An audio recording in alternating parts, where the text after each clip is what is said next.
Hi everyone, my name's Cathy. Welcome to Skint Living UK. Today I'm giving you 10 ways we save money as part of our extreme frugality year, because we're hoping to move house and my son is saving up for his deposit for his own place. So I'm hoping to downsize and he's hoping to buy a little flat, and we're both going to Scotland where my oldest son is already up there with his girlfriend. So yeah, so we've took everything we possibly can to cut back, and here are some of the 10 ways we save money.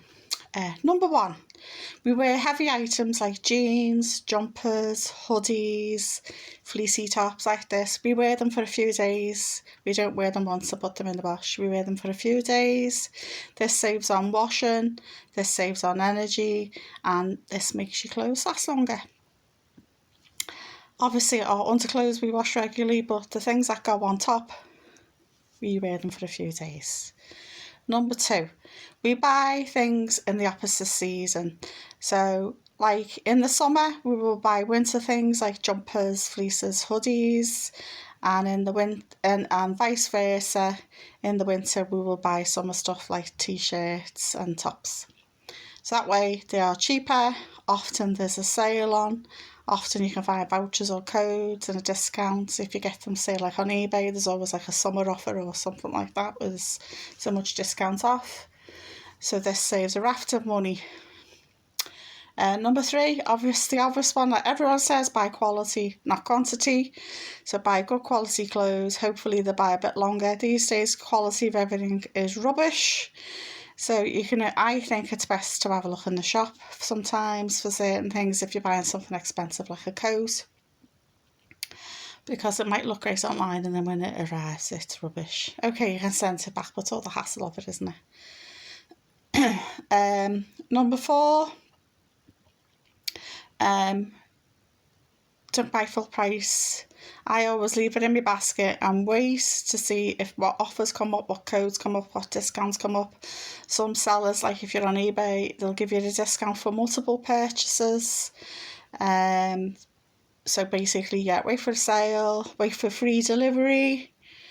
Often because I'm doing DIY, I wait till B&Q sends me a discount voucher by email, or if they've got an offer, if you buy so many boxes or something, there's a discount off. Or like that month they might say if you spend £100, which is got on at the moment for kitchens and bathrooms, if you spend £100 it's 15% off.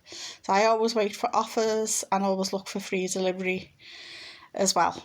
Number 5, if I buy anything, I use the cashback app, Top Cashback. In the States, it's Rakuten. It's only small amounts, it's only pennies. I've just recently bought some boots and it was only 2.55%. But if you can get a little bit of your money back, why not? Number 6, I buy little camisole type tops in the winter for the summertime. Let's have a look. See these little vesty type tops, maybe with lace, stringy things, and they're for the summer. And then because you've worn them loads over the spring, summer, and they've been washed to death, I wear them under my clothes in the winter because no one's going to see them. So I get like a double use out of them. So somebody with a nice little top to wear in the sunshine, and in the winter they go under my clothes as another layer. Number 7, I buy men's slippers because women's slippers annoy the life out of me. They're thin, they're flimsy, they're pink, they're frou-frou, they have stupid things on like pom-poms and stuff. I'm not a girly girl. They have all spots and patterns. Now, I buy men's slippers because the sole's much thicker, the fabric tends to be thicker, and they last long. And if you are going to buy slippers, I only buy them once a year. Don't buy them in the run-up to Christmas because they always go up. October, November, December, Christmas time, they're always more expensive because people buy them as gifts or for themselves to wear on Christmas Day. So I always think February, March, April, maybe summertime is the best time to buy slippers. I buy them once a year, and as I said, I buy men's. I'm a size 7. Sometimes I pick up a size 8, so that way I can wear my big thick woolly socks at the same time. Number 8, on the sort of the same sort of vein, I buy men's thermal shirts. I'm flashing again. See the proper men's thermal shirts. I usually buy multiples of them, so it's cheaper. Because women's thermal shirts, again, thin, flimsy, strappy tops, strappy handles, straps, and they're more expensive because they're women's. So it's a bit of misogyny going on there, isn't there? Because they presume me more thin, flimsy things with bits of lace and doodads on bows. I don't. I buy men's thermal vests. When I buy my son's thermal vests, I buy them some as well at the same time to get a bigger discount, because the more you buy, tend to be cheaper they are. The better quality, last longer, and I wear them over my camisole tops. I've got, in the winter, I have the little flimsy camisole top that I wear in the summer, then the men's thermal shirt, and then something like this. And that's my next tip, is I buy men's fleeces and jumpers. Again, because they're thicker, better quality, and tend to be cheaper. So, there you go. Next tip, I use old clothes for crafting. I love jeans, I love denim, so I always look for the old men's jeans because they're bigger size, so it's more fabric.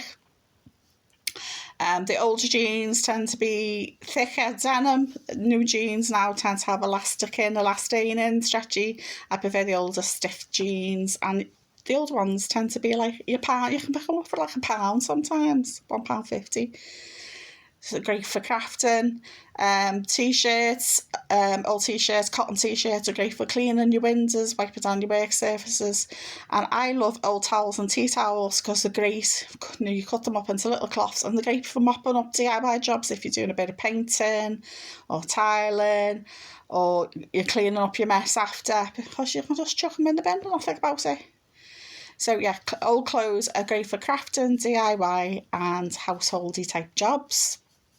And my last tip is buy quality pet food. Okay, it might be a bit more expensive, but buy wet and dry dog and cat food, because I think just giving them dry food, okay, they say it's a complete meal, but it must be boring, mustn't it, if you've got a cat or dog and you're just giving them the same biscuits all the time.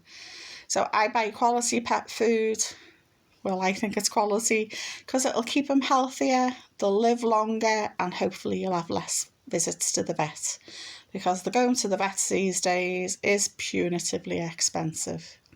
So if you've got any tips, I can't speak, tips and tricks that you do to be extremely frugal, let me know in the comments below, because I would genuinely be interested, and I will mention them on my Frugal Friday videos, because I like to talk about what people have told me, what comments they make, and what tips and tricks they've got.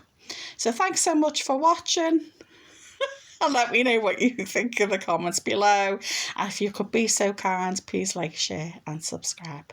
Bye for now, and I hope to see you soon.